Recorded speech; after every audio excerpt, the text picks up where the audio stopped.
آپ دیکھ رہے ہیں لوہے علم۔ آج ہم بروس لپٹن کی اس کتاب کے 6 چیپٹر پر بات کریں گے۔ یہ چیپٹر جس کا عنوان پروٹیکشن اینڈ گروتھ ہے، بروس لپٹن اس بات پر زور دیتا ہے کہ کس طرح سیل اور انسان دونوں کا سلوک یا انٹریکشنز بنیادی طور پر 2 بیسک ڈرائیوز کے گرد گھومتا ہے، یعنی کہ گروتھ اور پروٹیکشن۔ بروس لپٹن کا کہنا ہے کہ یہ دونوں حالتیں یک وقت ایکٹیو نہیں ہو سکتی، اور ماحول سے ملنے والے سگنلز اس بات کا تعین کرتے ہیں کہ کون سی حالت ڈومینیٹ کرے گی۔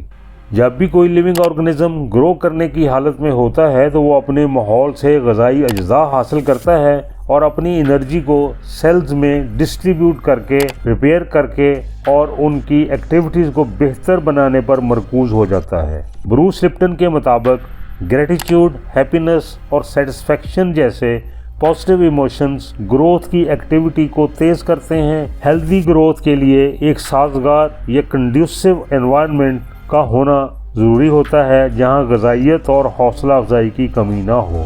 اسی طرح پروٹیکشن یا تحفظ کی حالت اس وقت ایکٹیویٹ ہوتی ہے جب کوئی جاندار خطرے یا سٹریس کا سامنا کرتا ہے۔ اس حالت میں باڈی سیلز سکڑ جاتے ہیں اور اپنی انرجی کو اپنی سروائیول یقینی بنانے پر مرکوز کر دیتے ہیں۔ ہمارے جسم کا ڈیفنس سسٹم ایکٹیو ہو جاتا ہے اور خون کا بہاؤ باڈی پارٹس کی بجائے مسلز کی طرف بڑھ جاتا ہے تاکہ لڑو یا بھاگو یعنی فائٹ اور فلائٹ کے ری ایکشنز کو افیکٹو کیا جا سکے، کیونکہ فیئر، سٹریس اور اینگر جیسے منفی جذبات پروٹیکشن کی حالت کو متحرک کرتے ہیں۔ ہمارے سیلز کا طویل عرصہ تک ڈیفینسو موڈ میں رہنا صحت کے لیے نقصان دہ ہو سکتا ہے، کیونکہ یہ جسم کے قدرتی نشو و نما اور مرمت کے عمل کو سلو کرتا ہے اور وقتی طور پر کمپلیٹلی روک بھی سکتا ہے۔ پروٹیکشن اینڈ گروتھ کو سیل بائیولوجی یا انٹیگریٹڈ پروٹیکشن اور گروتھ کانسیپٹس کو زیادہ تفصیل میں انڈرسٹینڈ کرنے کے لیے میں البرٹ ایٹ ایل کی کتاب molecular biology of the sale کے 7th ایڈیشن کو ریکمینڈ کروں گا۔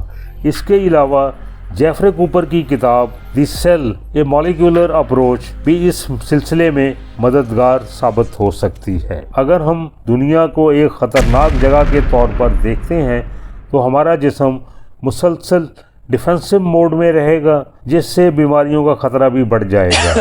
اس کے برعکس اگر ہم دنیا کو ایک محفوظ، پرجوش اور خوشگوار جگہ کے طور پر دیکھتے ہیں تو ہمارے جسم گروتھ کی حالت کو ترجیح دیں گے، جس سے بیماریوں سے بچنے اور صحت و خوشحالی کی حالت کو بہتر کرنے میں مدد ملے گی۔ ہمارے جسم کا اندرونی اور بیرونی ماحول ہماری گروتھ اور پروٹیکشن میں بہت اہم کردار ادا کرتا ہے۔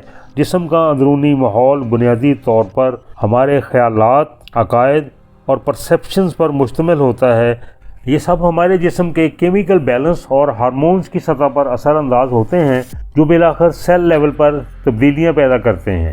گروتھ کے حوالے سے جب ہم مطمئن، پرسکون اور خوش ہوتے ہیں تو ہمارا جسم سٹریس ہارمونز جیسے کارٹیسول کی بجائے ایسے ہارمونز خارج کرتا ہے جو سیلز کی پروٹیکشن، ریپیئر اور رینیول کے عمل کو تیز تر کر دیتا ہے۔ یہ عمل سیلز کو غذائی اجزاء اور اپنی انرجی کو رائٹ ڈائریکشن میں استعمال کرنے کے قابل بناتا ہے۔ اگر ہماری سوچ اور عقیدہ یہ ہے کہ ہم صحت مند رہ سکتے ہیں اور ہمارے اندر خود کو ٹھیک کرنے کی ایبلٹی موجود ہے تو اندرونی طور پر ایسے سگنلز پیدا ہوتے ہیں جو جسم کے امیون سسٹم کو مضبوط کرتے ہیں اور بیماریوں سے لڑنے میں مددگار ثابت ہوتے ہیں۔ اسی طرح اگر جسم کو اندرونی طور پر مناسب غذائی اجزاء مل رہے ہوں اور یہ اچھی غذا مناسب طور پر ہضم بھی ہو رہی ہو تو سیلز تیزی سے گرو کرتے ہیں اور اپنے فنکشنز بہتر طریقہ سے سر انجام دینے کے قابل ہو جاتے ہیں۔